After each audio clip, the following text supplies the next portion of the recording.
405-217-0711. Plan Insurance, your trusted Medicare partner. My daughter was diagnosed with a rare malignant rhabdoid tumor on the spine. They sent her straight to St. Jude. My hope was gone. But when you get there, everyone's like, hey, we're not going to give up. And when you see other people not giving up on your child, that makes all the difference in the world. When I found out I didn't have to pay, I was just grateful. They saved my baby's life.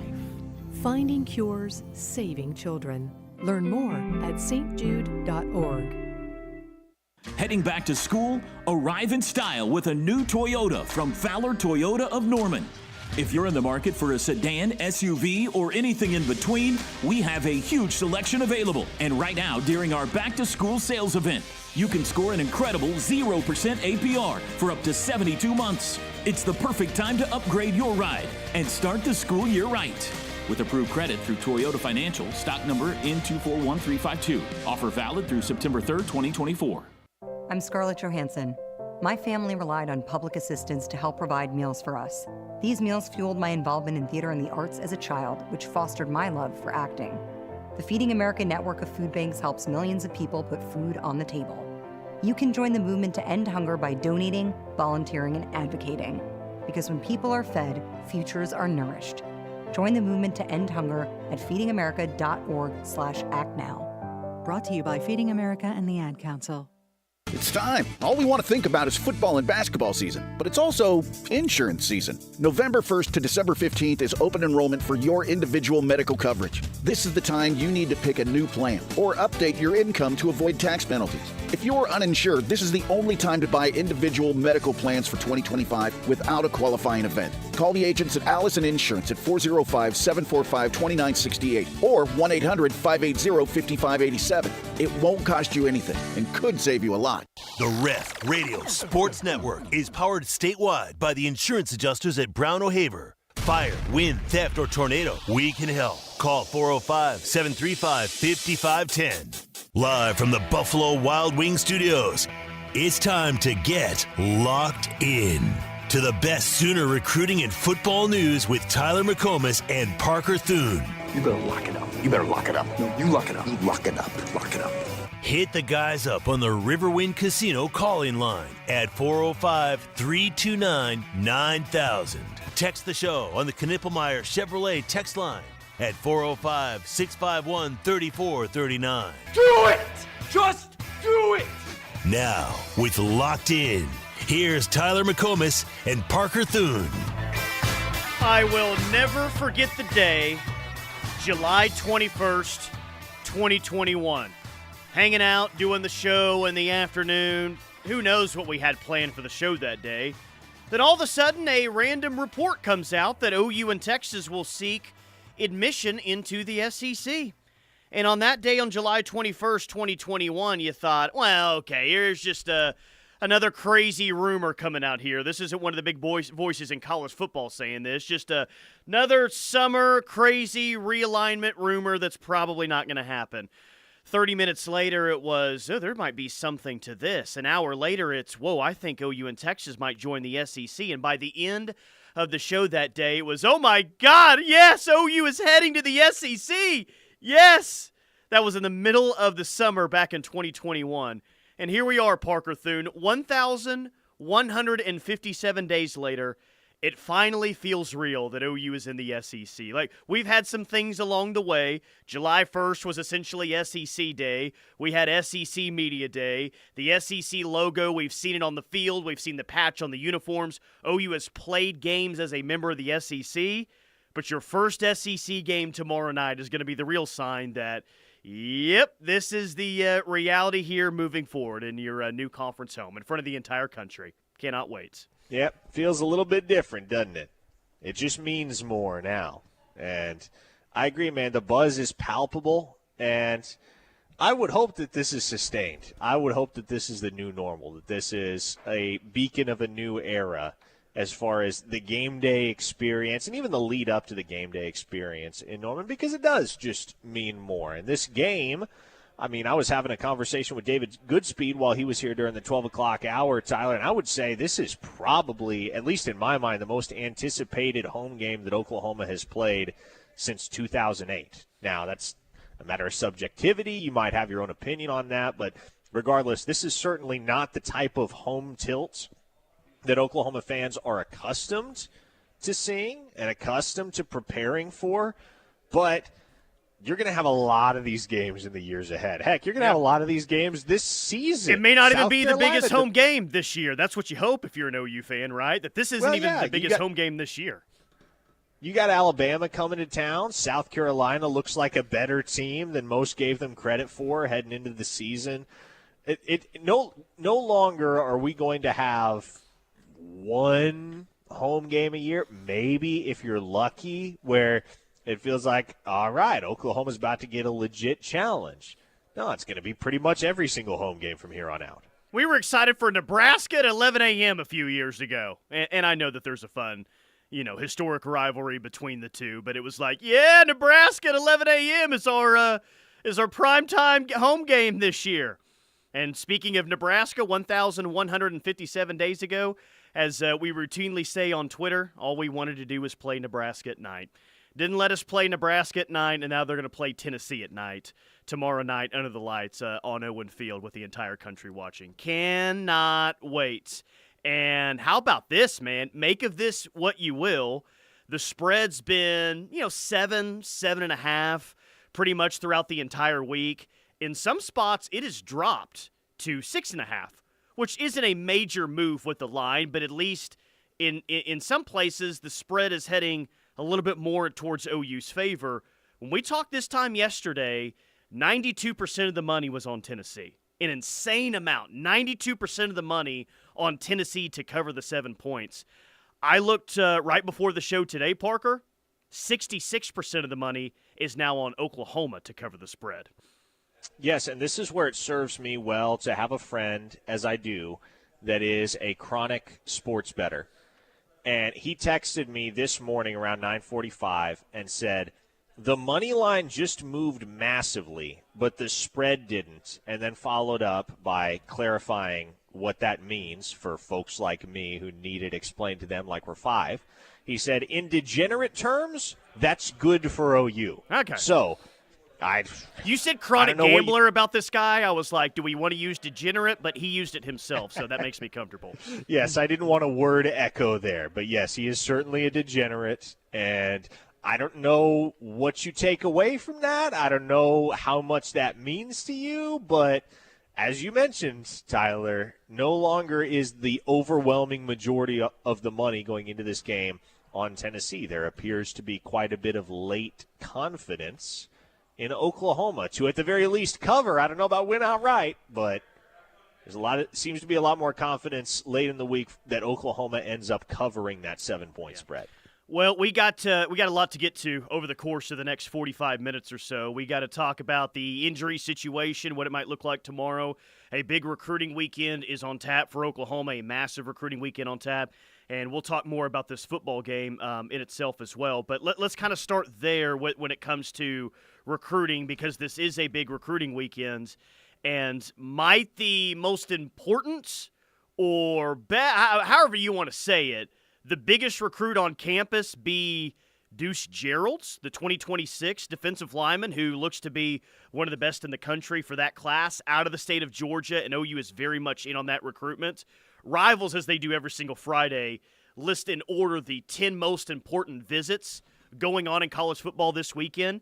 They say Deuce Gerald's coming to Oklahoma is the second biggest visit that is happening in college football this weekend. This would be a guy that you would love to have. It would be a major, major recruiting win in 2026. It sounds like OU is in this thing, and we'll see how much movement could be made coming out of this weekend. But getting Deuce Gerald's on campus for this one is, I think that's a big deal for OU. It's huge for OU, and they've had him on campus previously. This will be his second visit to Oklahoma. There's a lot of interest there on Deuce Gerald's end, and this is exactly the type of game, Tyler, where you want a guy like that in town because you have the chance to make a very, very strong impression, not just with regard to the culture of your football program, the game day environment, and the atmosphere, but if you go and win a football game against a program like Tennessee, what does that tell a kid like Deuce Gerald's right off the bat? It's, oh boy, I can come here and I can play for championships at Oklahoma. That is no longer a hypothetical. That becomes much more of a reality from a kid's perspective. Yeah, so Deuce Gerald's, if you don't know about him, get familiar with him. He's out of the state of Georgia, class of 2026, rated as a 4-star right now, but he's the number 12 national player and the number 1 defensive tackle in the 2026 class, according to Rival. So once they start handing out more 5-stars in the 2026 class, Parker, this is a guy that is like absolutely, yes, going to have a fantastic chance to be a 5-star at some point in the 2026 class, especially if he stays as the number 1 defensive tackle in the 26 class. He will elevate to 5-star status here pretty soon. Yeah, he will. And, boy, that is the type of foundational piece that you would love to have interspersed with, because, in the 2025 class, Oklahoma's defensive tackle group is smaller than it was at the beginning of the week with Floyd Boucard's decommitment, but still you got a couple of studs in Floyd Boucard and Kamari Moore, but you're 1 year removed from bringing in David Stone and Jaden Jackson, quite objectively 2 of the premier defensive tackle recruits in the country. If you sign Trent Wilson, as the expectation is that Oklahoma will. He's the number 84 player in the nation right now. You sign him in 2025, but then you circle back around in 2026 and you land another 5-star talent in Deuce Gerald's. We talk about trench play being paramount in the SEC and needing strong trench play in order to consistently win games in this conference, Tyler.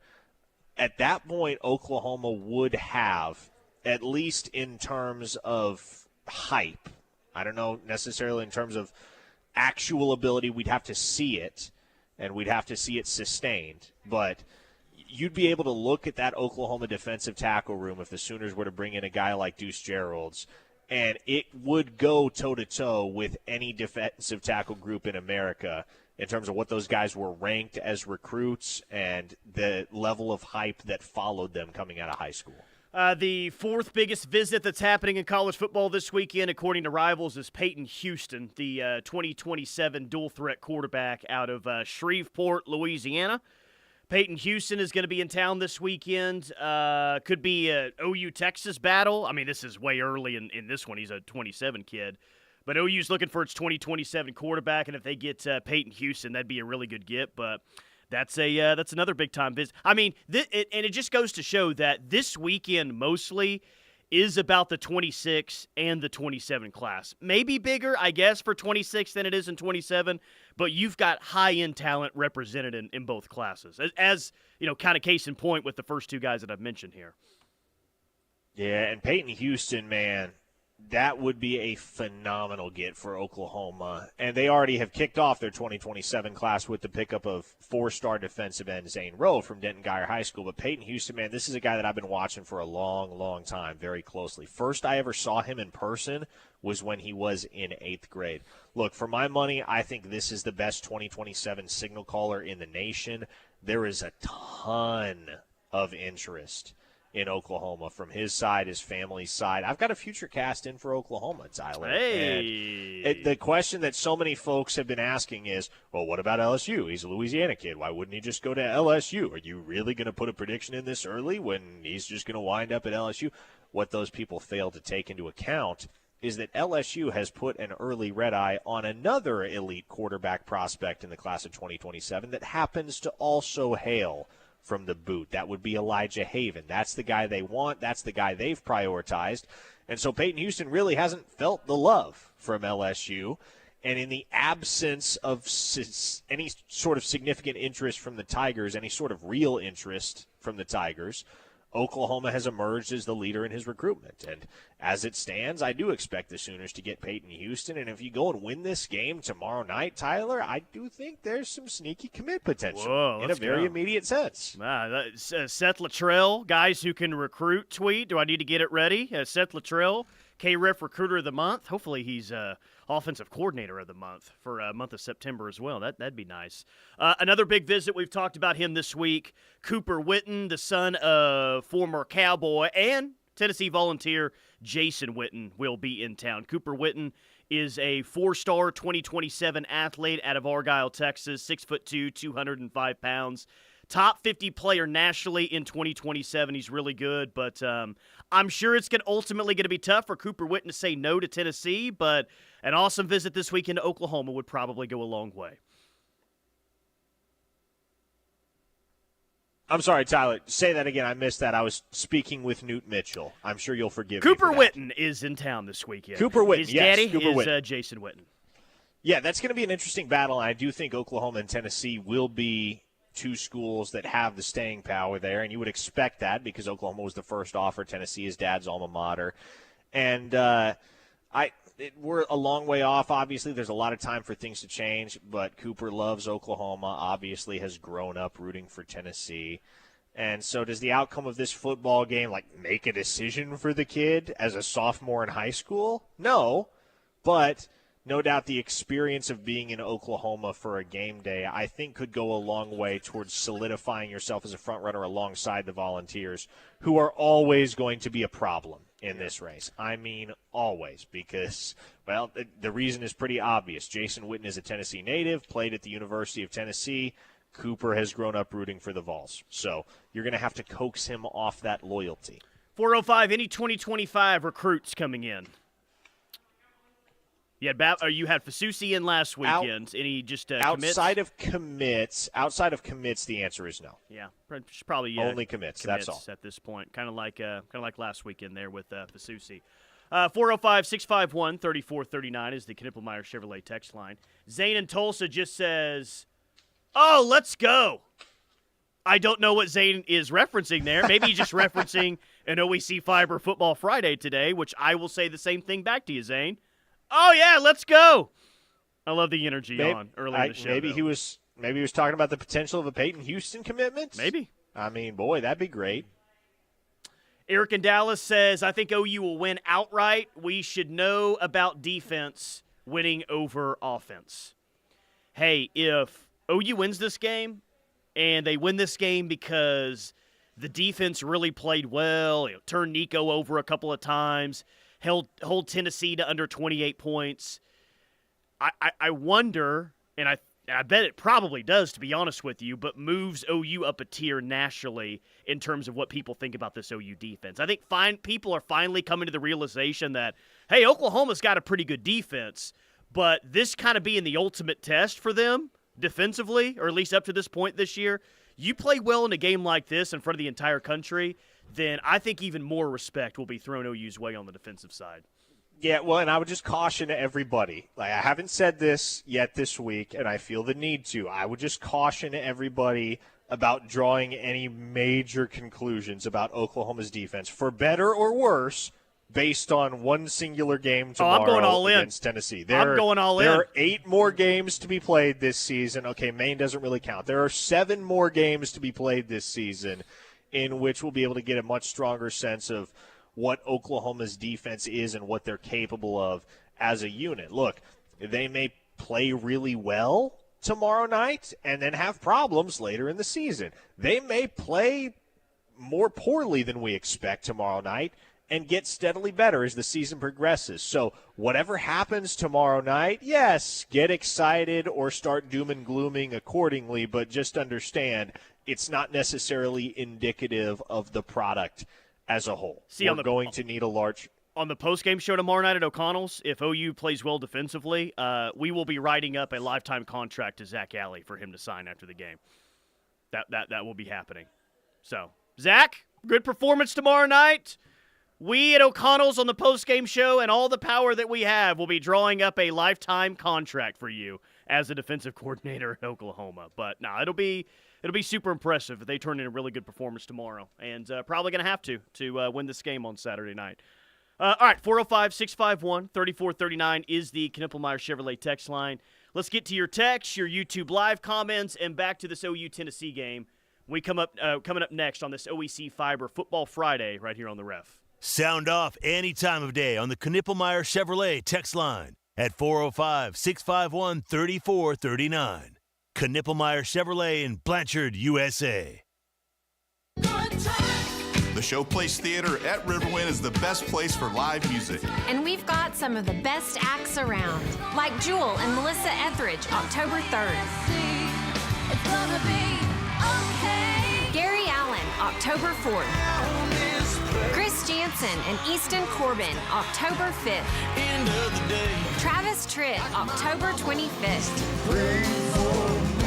Riverwind is OKC's favorite casino experience. Heyday Family Entertainment Center in Norman is a great place for exciting group events with 2 floors of fabulous fun. Bowling, mini golf, laser tag, arcade games, ropes course, and more. Plus 2 fully stocked bars and a delicious full-service food menu. Heyday in Norman is perfect for groups of up to 1,000 people. You'll be amazed at everything Heyday has to offer. Call Connie for a free tour at 405-310-3500 or visit heydayfun.com. Let's meet at Heyday! The Sooners are SEC ready, and so is Balfour of Norman. Are you? Shop our selection of tees, polos, and hats that have the SEC logo on them. And even my new book, Put the Ponies in the Barn.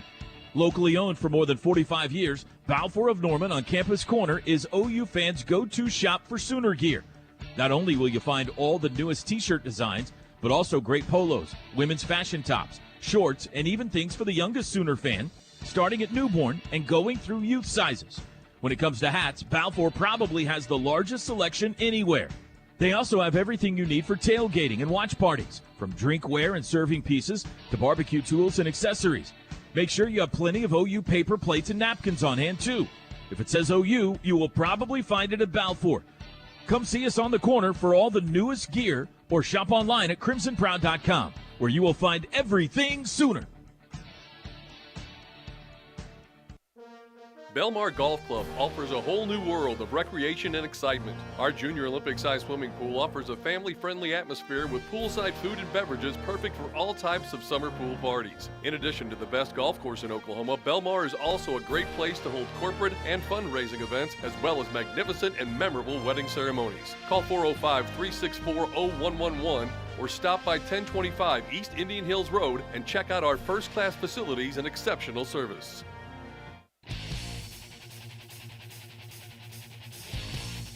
Get ready for a fun, family-friendly festival in Guthrie on September 28th. Join thousands of your fellow Lift and 4x4 friends at Midwest Lift Fest. Sponsored by Kicker Performance Audio, Vance Auto Group, and Guthrie Community Partners, Midwest Lift Fest Saturday, September 28th from noon to 5 p.m.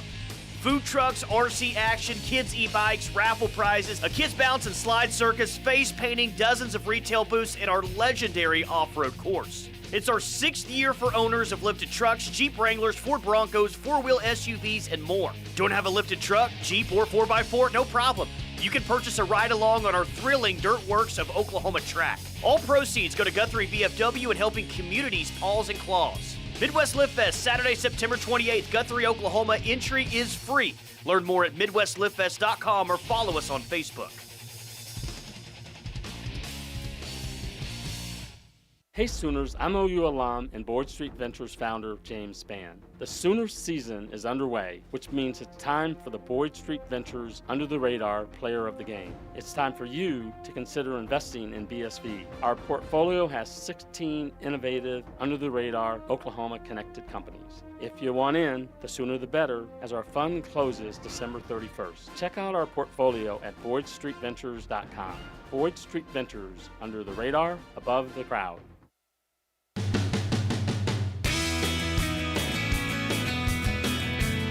Locked in with McComas and Thune, live on the ref on this OEC Fiber Football Friday. Tyler McComas, Parker Thune. Parker is at Mitchell's on this OEC Fiber Football Friday. What's going on out there? Did you get you some barbecue yet, or what? Oh, I have not. I think I might have missed the boat on the barbecue.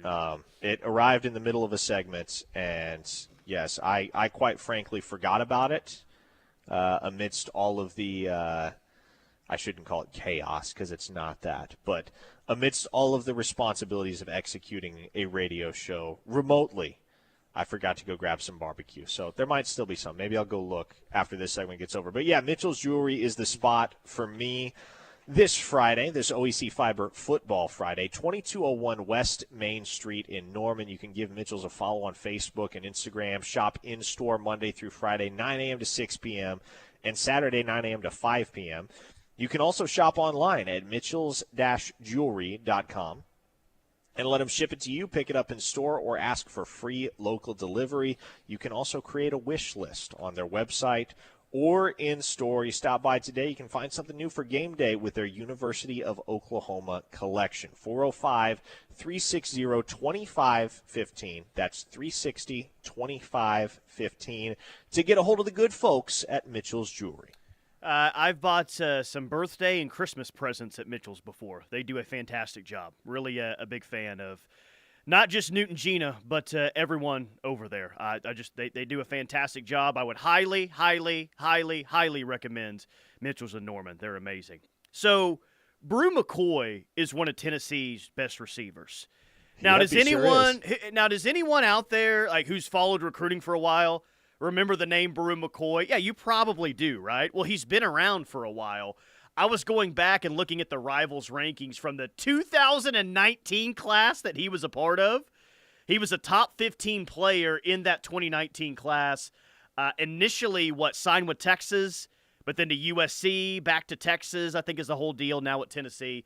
He was ranked just in front of Spencer Rattler in that 2019 class and just behind Theo Weiss. So Rivals had Theo Weiss at 11, Brew McCoy, who's going to be playing Saturday at 12, and Spencer Rattler at 13. It's been a long journey for old Brew McCoy.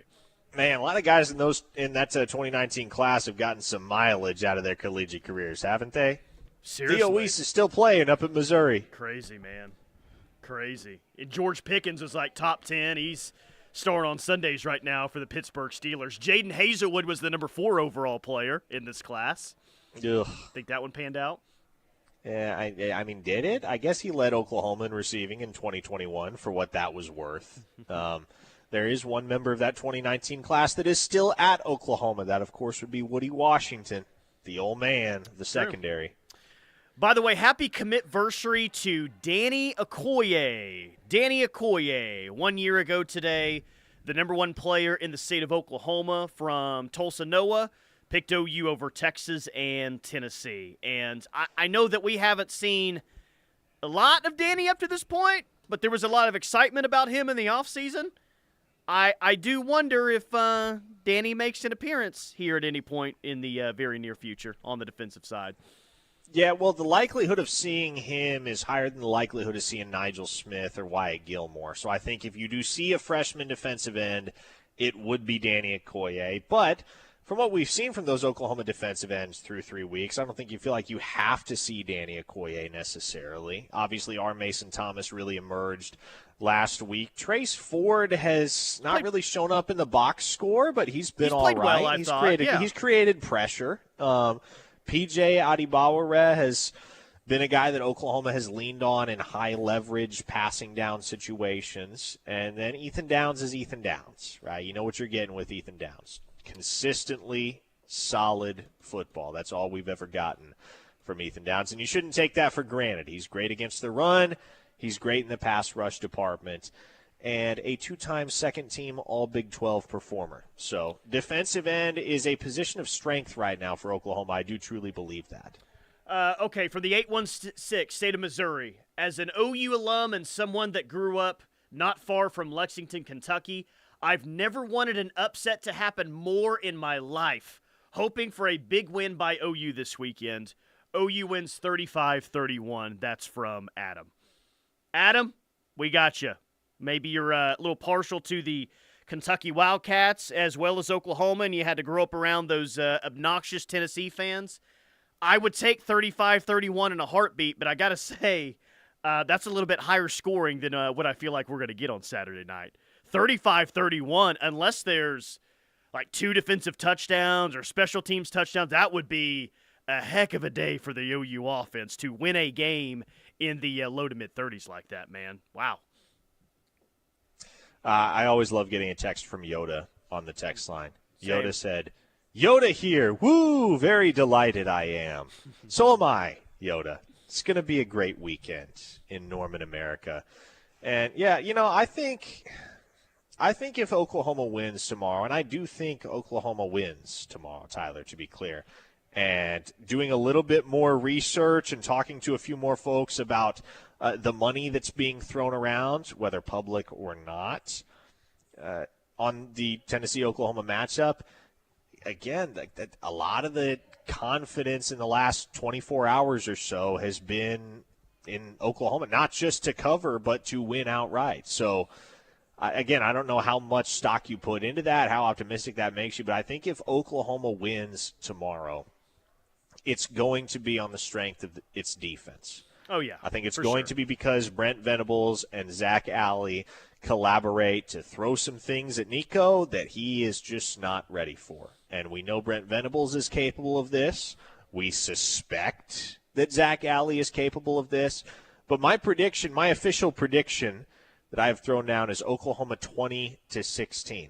I think that type of outcome is highly feasible. And ultimately, if that's going to occur, what we're going to have to see this Oklahoma defense do is clench up when Tennessee gets into opposing territory and force field goals instead of allowing touchdowns. And if you can do that, again, your odds to win go up significantly. I don't remember the exact numbers from a year ago. I guess I can go look at it. But I do remember an OU defense last year that was pretty good in the red zone. At least that was my memory. They were certainly good when it came to defending around the goal line and some goal line stands that they had. So Tennessee is a team that used to throwing up 7 and not necessarily 3. But if they move the ball in between the 20s, and they're going to move the ball in between the 20s, you hold them to field goal attempts. That's going to go a long way in winning this game for sure. But yeah, man, OU's going to win this game if they do on the back of the defense. And look, I've said it already this week a couple of times, but I do believe it. I think with the play caller that he has, the system that they run, the playmakers around him this year, and the playmakers he's going to have around him for the rest of his career, Nico's going to be a fantastic quarterback at Tennessee. Nico has a chance to be the best Tennessee quarterback in, I know Hendon Hooker was really good, but like the best Tennessee career, maybe since like T. Martin when they won the national championship. But could this be the best spot in Nico's entire career to get him, where OU's getting him tomorrow night? I think that point could be made because this is his first true road start. It is going to be a crazy environment. He hasn't faced anything like this. Maybe in a couple of more years or a year from now, he's way more comfortable in this spot, but you get the first crack at him in a spot like this. So I think he's going to be really good. I think he is really good, but this might be the perfect spot to get a young quarterback. Yeah, man, because you get to be his baptism by fire. He is certain, he may be prepared for this, but how do I even phrase this? He doesn't have precedent for this. There you go. He may be prepared for this. He doesn't have precedent for this. This is his first true road start, and it just happens to come in front of 85,000 people in Norman, Oklahoma. So I've been saying it since May, June, a long, long time now. We're going to find out a lot about these two teams when they hit the field, but perhaps even more than that, we're going to find out a lot about both Jackson Arnold and Nico Iamaleava as quarterbacks when these two teams hit the field. Bruce says Jackson versus Nico is what will decide this game. I think there's a lot of different directions you could go. I think that absolutely that could certainly decide the game. I think something like OU's run defense against Tennessee's rushing offense could very much decide this game as well. If you're able to slow Tennessee down in the run game and make them a little bit more one-dimensional than what they're normally dealing with. Old Chris from San Diego says it always comes down to execution, and if our defensive line bounces him around a lot. Yeah, hit him a little bit, Don't let him be comfortable back there in the pocket. I know it's not easy to get to Nico necessarily, but you got a chance to deliver a shot or two. Yeah, go ahead and do that with the young quarterback. Yeah, well, and again, I think that's going to have to start early in the game. Like, to me, the first 10 minutes of this football game are going to be crucial because That's where the crowd is going to either decide whether they're into it for all 60 minutes or not, Tyler. Yep. And so you got to make plays in the early stages. You got to set the tone. You got to get some heat on Nico. You got to score. I think it would be great, maybe not a necessity, but it would certainly be great if Oklahoma could get down the field and score first and make Tennessee play catch up. And at that point, you get 85,000 people behind you. Man, it's going to be tough for a young quarterback to deal with. It's going to be tough for that offense as a whole to deal with. And again, I go back to a conversation I had earlier in the week with a peer of mine who's in another SEC market. He said, look, Tennessee is going to be affected by the noise factor if you actually bring it. But you got to actually bring it. You got to make that building noisy, and it will rattle them. I know that Nick Anderson's availability and the injury side, like that is a big storyline on the OU side for this game, but let's just operate under the assumption that Nick Anderson plays tomorrow. And I think if Nick Anderson is available tomorrow, I don't think that Nick Anderson is going to play, 1, 2, 3 series. I think a game of this magnitude, I think Nick Anderson's going to play a lot. How early do they go to him? How much do they use him vertically downfield pass game? Like, if I think Nick Anderson's going to play tomorrow, and I would guess on Friday that he does, how involved is Nick Anderson in the game plan? Especially because I agree with you. I think the first 10 minutes of this game are very, very critical for both sides. So how early do we see Nick Anderson involved in this offense? And what do we see from this OU offense coming out of the gate? Do we see an OU offense that's really trying to establish the run and play this game at their pace and slow it down? Or do we see an OU offense that is maybe pretty aggressive down the field against a Tennessee secondary that's very gettable?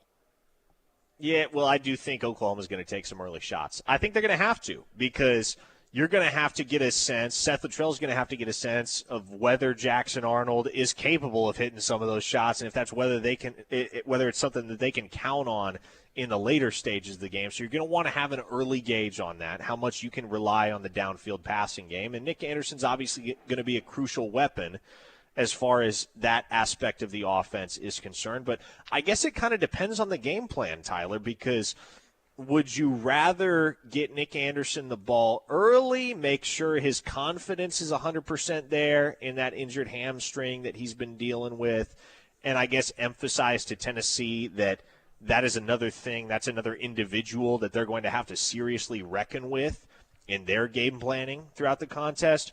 Or would you rather kind of keep Nick Anderson in your back pocket? Not to say like keep him on the sideline, but maybe you don't look his way on a consistent basis until the second half. And when you need a play here, a play there to sustain a go-ahead drive, or you get in a late game situation where you need to move the chains, you need to get in field goal range, whatever it may be, all of a sudden that's a guy that you start leaning on a little bit more. I don't know. I want to use him early and often is what, because I asked Bob Stoops the question yesterday. Like, yes, he thinks that Nick Anderson can help open up things offensively for other players. If Nick Anderson gets involved, that does open up things. Like if Nick Anderson or Deion Burks or whoever, they're able to hit on not like 5, but a couple of deep balls in the first half, I think that in itself could open up the run game a little bit more for this offense. So if he's out there, man, give Burks the ball as much as possible. Target Bauer Sharp, yes, but I want 4 active early in this game, man. That's what I want. Yeah, well, and I think if we're being practical here, you're going to have to set up the run with the pass. You're going to have to establish it in Tennessee's minds that they're going to need to contend seriously with the pass game before you can lean on the run, just because of what we know and what we've seen through 3 weeks about where this team's strengths lie. I think at their best, they are going to be a pass-first offense in 2024. But if you want to be able to run the ball consistently, you can't let Tennessee stack the box. And the way you make sure that they're not stacking the box is you make it very apparent in the early stages of the game that they have to deal with the intermediate and the downfield shots that you're going to be able to take with guys like Nick Anderson and guys like Deion Burks and guys like Brendan Thompson. By the way, we do have a few high school football games tonight. KREFSports.tv. That's KREFSports.tv. OUFCU.tv. You can catch all of the action between Norman North and Moore on this Friday night. Norman High and Piedmont, Westmore at Mustang, and Bixby at Choctaw. So 4 games for you tonight. Check them out at krefsports.tv. Final segment of Locked In with McComas and Thune coming up next right here on the Ref on an OEC Fiber Football Friday. This is Deion Burks, and you're listening to the Ref, the home of Sooner fans. When you're sick, you need to be seen by a health professional today, not next week. Norman Regional Urgent Care is here for you from 7 a.m. to 7 p.m.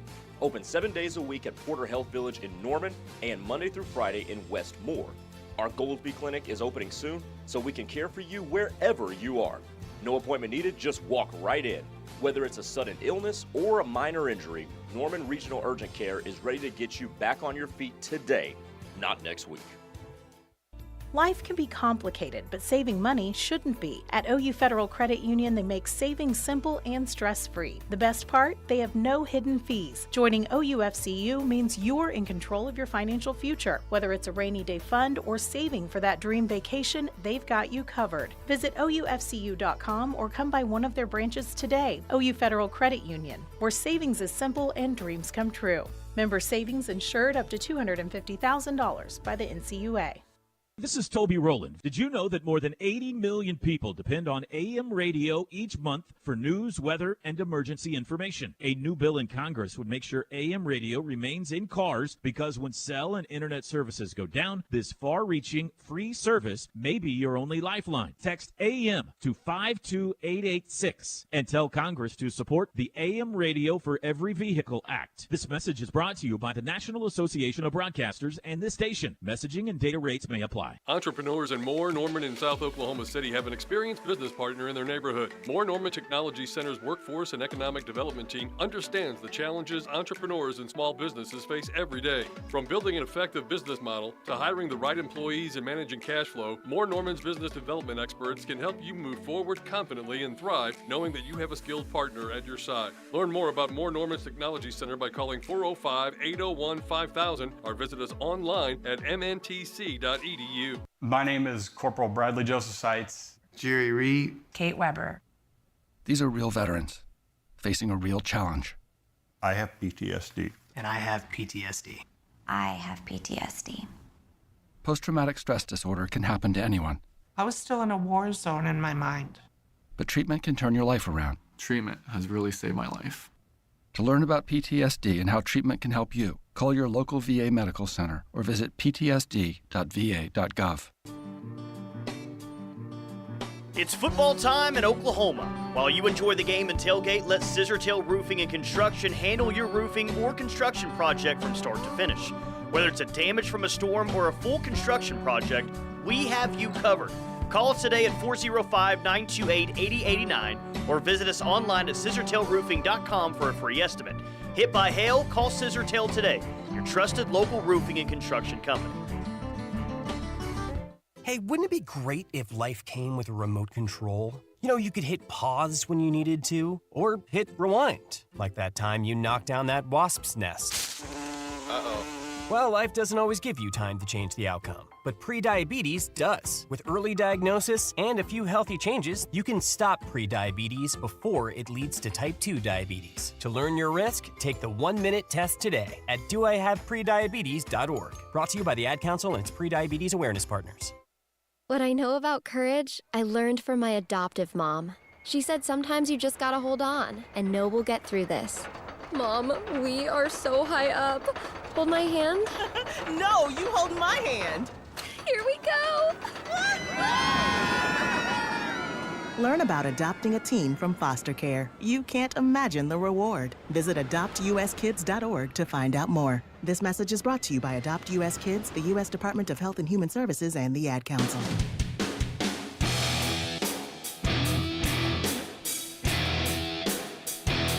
Dorsey Jones Buick GMC in El Reno bring this hour of Locked In. Dorsey Jones is family owned and operated, established in 2020, but many of their employees have been there for more than 20 years. They sell Buicks and GMCs, which are some of the best trucks and SUVs on the road. That's Dorsey Jones Buick GMC in El Reno. OEC Fiber Football Friday. Parker is at Mitchell's. I guess one final time before you get out of here, what's been going on today at Mitchell's? Do we not have Parker Thune? I guess we don't have Parker Thune. He must be in an important conversation over there at Mitchell's in Norman on the other side of town from where I'm at right now.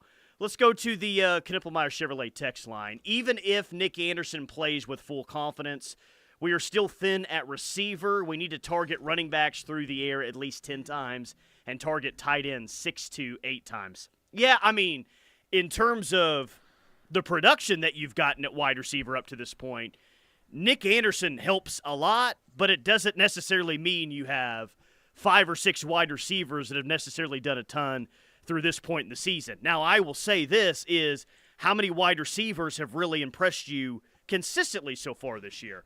Well, that's one guy to me, and that's Deion Burks. So just having that other guy out there, another guy who's played in big games, produced in big games like Nick Anderson, it doesn't mean your wide receiver core all of a sudden is 6 to 7 deep, but just getting that other guy there, Nick Anderson, is a very, very big deal. So I agree with you, but I think Nick Anderson can really help this offense do a lot more. And you want to target the tight ends in this game, you put a number on it 6 to 8 times. I don't know what number I'd put on it, but, yeah, I think Bauer Sharp's going to be a very big part of the passing game tomorrow. So, yeah, give Burks his looks. Give Anderson the ball. But I think Bauer Sharp's going to be a threat in the middle of the field as well. Yeah, well, he needs to be. You're going to need the tight end to produce against a team like Tennessee. You're going to need all hands on deck. That kind of goes without saying. But, yeah, you're going to have to open up the shot game downfield. But what you hope that clears the way for, in addition to the run game, would be 6, 7-yard pickups through the air to a guy like Bauer Sharp over the middle. Jake Roberts, I think you can expect him to be heavily involved as well. And somebody asked on the text line as well, is Andrell Anthony going to play? Haven't heard much about him. Look, here's the deal. If it isn't apparent from the way that Andrell Anthony has kind of been handled through the first 3 games of the season, his issue at this point is mainly mental, not physical. And I think anybody that suffered a severe injury, a torn XYZ, can relate to this. All right, it's about trusting, in his case, that knee to do all of the same things that it did before the injury and not have that little hitch in the back of your mind that leaves you tentative to cut and plant and open up to top-end speed like you used to before that knee got dinged up. So Andrell Anthony's listed as probable on the injury report. I don't know how much you see him. I think you will see him. I don't know how much. But going forward, that's the big question with Andrell Anthony is, can he get to the place mentally, I think, where he is as confident in that knee as he was before he suffered that injury against Texas. It's not easy to do, October. man. I mean, some guys come back from an ACL and, they're kind of ready to go after a long rehab and, they end up being a great player again. But not everyone, man. It's not easy for everyone to deal with that. So might we see him tomorrow? Yeah, maybe. I would not expect Andrell Anthony to have a major impact in this game tomorrow. I feel like a guy coming off of injury, like Nick Anderson, would have a much higher percentage to make a big impact in this game tomorrow. Okay, what's our realistic wish list for this game, says T-Bone. Love our Sooners. Realistic wish list? What do you mean by that? I mean, win the game is pretty realistic. I would say that's on your wish list. I'll say this, and I don't know if this answers T-Bone's question or not. Like, what is the absolute best-case scenario for this team and where they're currently at tomorrow? I would argue that the best case scenario is Jackson Arnold in the offense has a late drive to go and win this game. That's what I would say. Boy, that would be fantastic, wouldn't it? What a moment that would be if the Sooners, say, won on a walk-off field goal or something like that. What a moment that would be at Owen Field. But I think best case scenario, if you want to win the game, if we're talking wish list boxes that you need to check in order for Oklahoma to win the game, I think it starts right here, Tyler. No turnovers for Jackson Arnold. Keep the ball out of harm's way. He does not have to play spectacular football because of how good this defense is. Gone are the days where you need your quarterback to throw for 400 yards and 5 touchdowns in order to stave off a Kansas State or a TCU. Right? This defense is good enough now to the point where a team like Tennessee can come to town, and you can expect them to hold their own and play winning football. And so, to me, Jackson Arnold doesn't need to go for 303 touchdowns for Oklahoma to win this game. I don't think that's a necessity. But what he does have to do is keep the ball out of harm's way and not commit turnovers. I don't think that this is the biggest key, but I do think it is a key to this game because, the flip side of that for me is, okay, yeah, Jackson Arnold's got to take care of the ball. I also think this defense has to force some turnovers as well. If you want to put a number on it, let's say you turn Nico over twice like NC State did. Okay, I'll start with that number. You turn Tennessee over twice. On those turnovers, man, and in a close game what that place is going to sound like tomorrow if OU gets a big turnover. Like the momentum, wherever it's at that point, immediately goes all the way to the OU sideline. You're going to have a lot of momentum. However many, if you turn Tennessee over tomorrow, the offense has to take advantage of those situations. You know what I mean?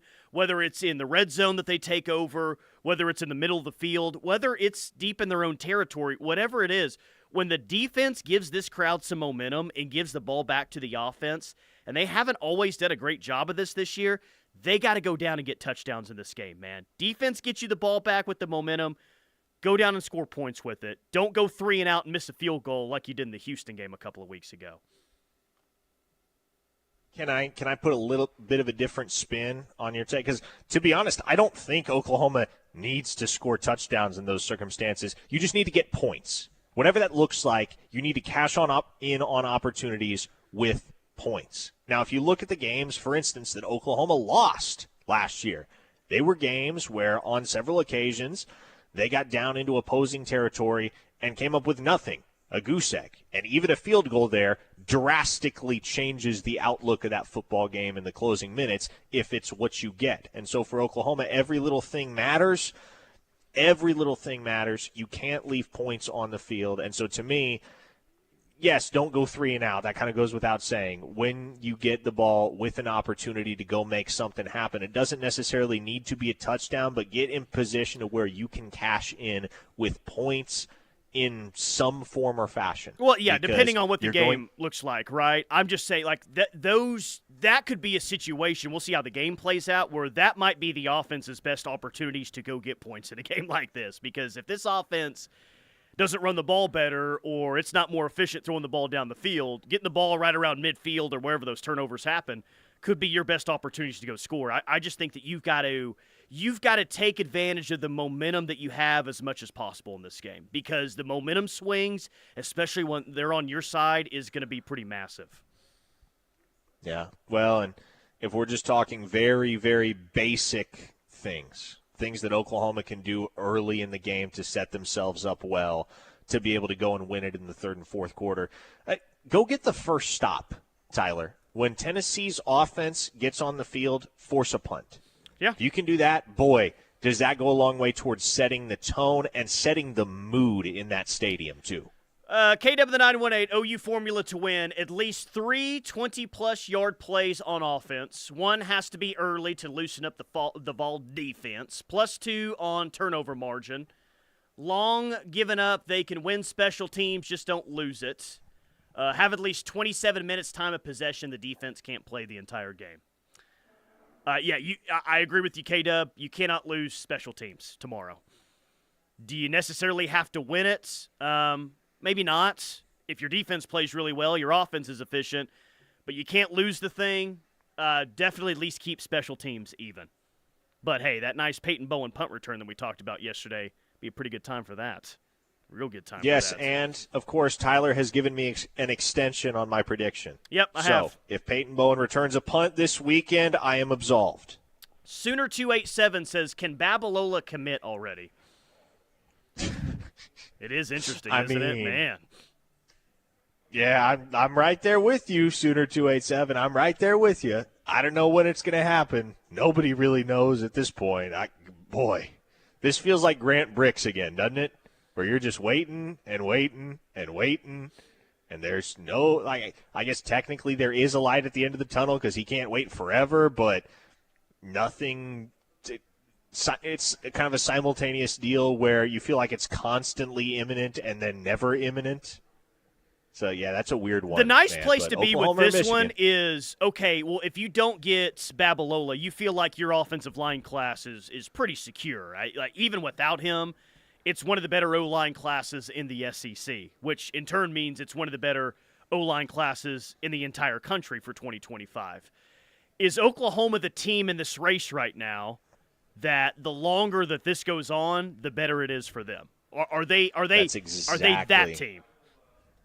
That is exactly what I wrote about this recruitment all the way back at the beginning of August. If you're Oklahoma, you want this thing to drag out as long as possible, because with a recruitment like this, the longer it lasts, the more the easiest choice makes sense.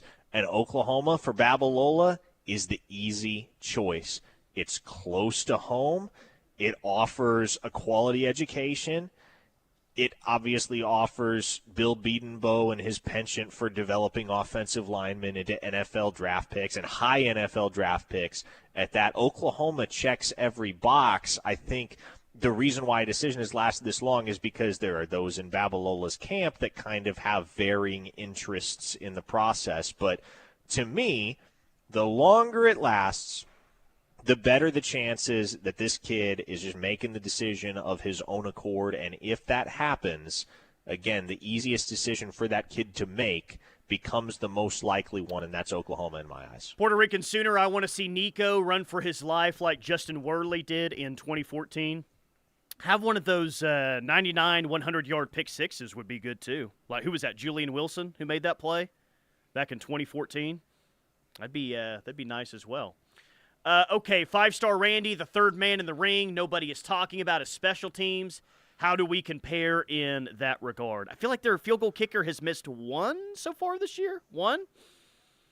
They've got good returners that Brent talked about on Tuesday. I don't know how they compare, honestly. I mean, it's very early in the year.